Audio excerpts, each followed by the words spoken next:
The House of Representatives has stepped down the adoption of the report on the petroleum industry bill for the third reading and final passage. This was after members of the House from the Niger Delta region started a protest. The lawmakers caused a rowdy session over the reduction of host community funds from the initial 5% passed by the House to the 3% passed by the Senate at the conference committee. The rowdy moments began even before the Speaker made his way into the chamber for the commencement of the plenary session.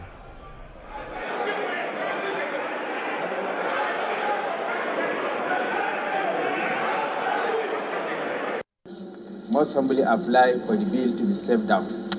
So move. Thank you. Please step down. Joined by Executive Director, Citizens Advocacy for Social and Economic Rights, Frank Tietie. Frank, glad to have you join us. Thank you, and always my pleasure. Good.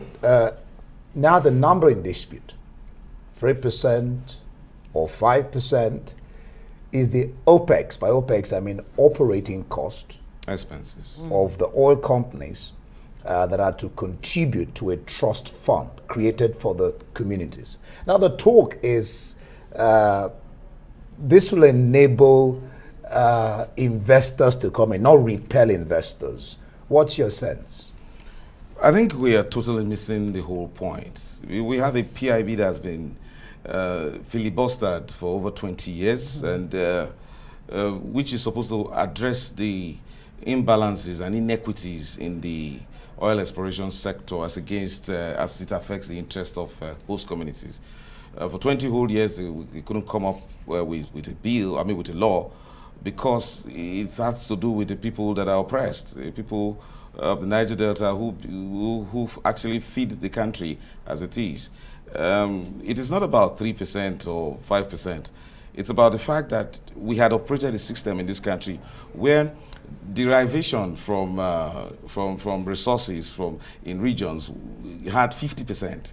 So it had to do with oil. We talked about 13%, and then when we talked about the issue of trying to address the inequities against host communities, it started actually with 20%, and then 10% of equity down to 10% of profit, and we're talking about 10% of operational expenses now down to 3%, and then also a clamor for 5%. What I would tell you is that I would speak to you in a dispassionate manner as a public affairs commentator, yes, and as a social and economic rights advocate, not necessarily as a person from the Niger Delta. Okay, and I'll tell you that, as a matter of fact, the people of the Niger Delta are very, very disappointed because they had settled for 10% as a compromise.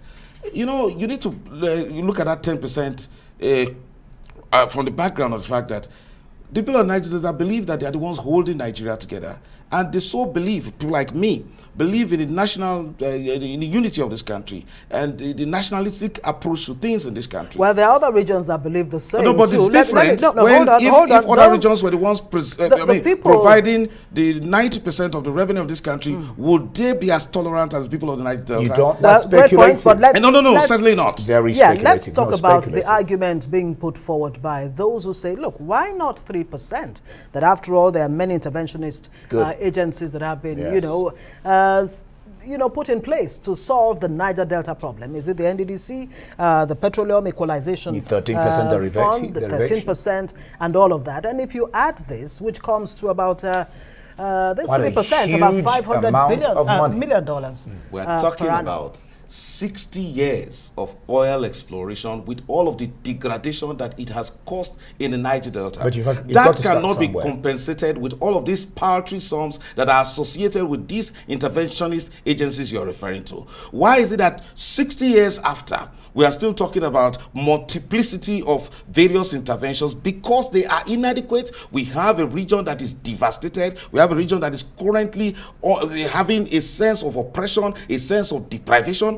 We're talking about people in whose backyard you mine oil, who can't participate, who suffer the brunt of oil exploration and production, yet you find the Nigerian Federation that operates as if they are worse than a colonized people. You find that they cannot even operate in that industry as players, as owners of oil wells or whatever.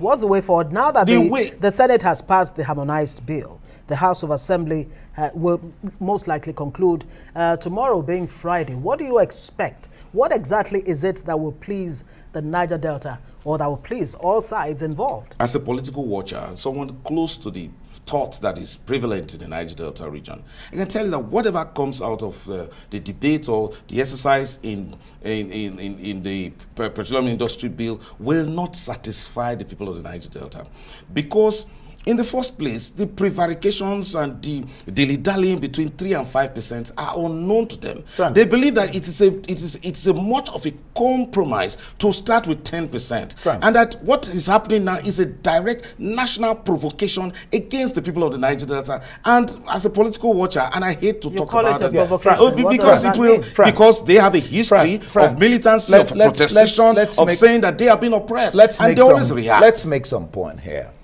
Like you said, it's actually 18 years, but you said 20 years. I mean, but 18 years when he was president to the parliament. He's been on for years. The journey of 1,000 miles, they say, begins with a step. Now, the purpose of this trust fund is to enhance peace and cordial relationship between the host communities and oil companies. Isn't it good that at least the journey we've started since we've got to a place where we can say, okay, take 5, take 3, and let's see what gives. And the amount is huge. And like I said before, it's so you will not scare away investors. It's still about the community. It's not really like that. It's about correcting decades of wrongs. You can't do it in one day. No. You see, and it's also about principles. Right now, the people of the Niger Delta would have preferred that this didn't ever come up, because it has given a direct sense of the kind of oppression and the brazenness with which the Nigerian Federation treats them. And I hope, because they have representatives both at the executive and the legislative level, and we have seen the ones in the House of Representatives have to a large extent vindicated themselves, because to the extent of how diminished their influence may be in the National Assembly, they have at least tried to make some protest. But you see, this conspiratorial silence generally around the Nigerian Federation against the interests of the Nigerian Delta people is what has actually been made very manifest by these numbers of percentage. It would have been better they are silent. You see, you need to really appreciate. Have better that they are silent. No, because apart from the host, hold on. Apart from the community as well, we'll leave it there, because I've been told by my producer that we'll just end it. Otherwise, we'll have continued the discussion. They endured it for 60 years. Let's leave it there. They endured it for 20 years. And so, what is the solution? And nothing really. No solution? Well, we can't I don't really we can't think so. say. I think the president will bring a solution we'll leave it here. when he receives this kind of oppressive bill against Niger Delta people, and then he refuses to assent to it. The president will no doubt be acting in the interest of the people of the Niger Delta. Thank you so much for joining us on News Night, Executive Director, Citizens Advocacy. Thank you so much.